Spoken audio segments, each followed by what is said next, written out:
We have a phenomenal forest here in the United States.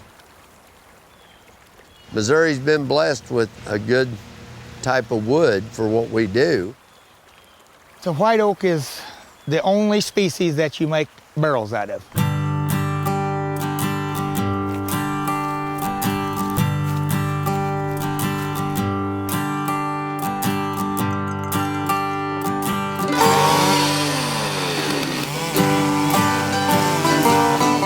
You have to have relationships with the lumbermen and women that will go out into the forest and choose the trees. They have to be a certain age. They have to be a certain type. It has to be white oak, usually from the Ozarks around the Missouri area. You find a lot of the cooperages in that area.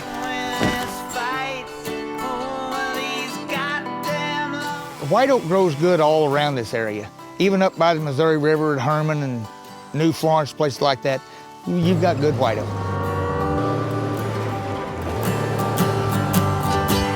It'll bend to where, like a black oak, it'll bend, but it'll break.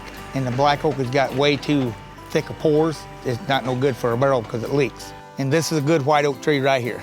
That's probably a 24 to 26 inch tree, and it doesn't have a knot on it up a good 10 foot. That makes 3 good staves. That makes it a real good log.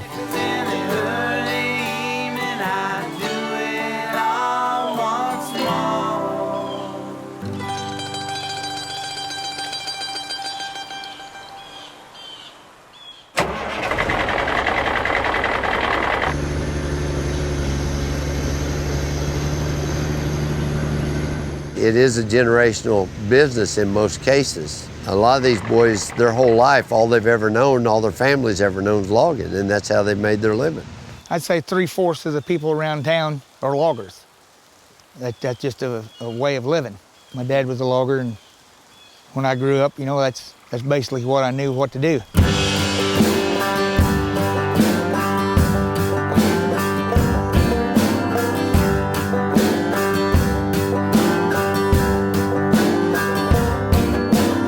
Times were a lot harder back then than they are now. You just didn't make as much money.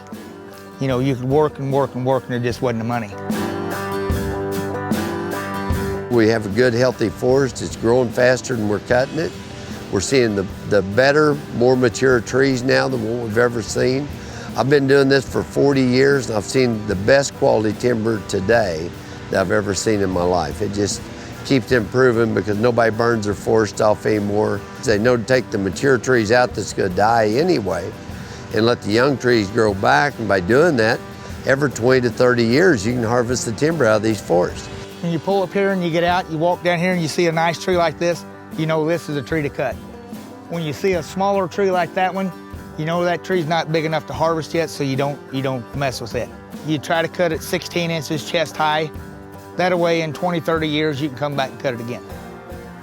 If not, if you just go in there and clear it, it's gonna be 100 years before you come back.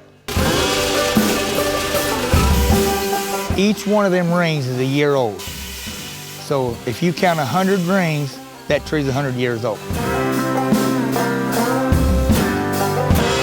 I like the way a job looks when you're done. I don't like to see the trees all skin up. And it's just a satisfaction of knowing that you've done a good job.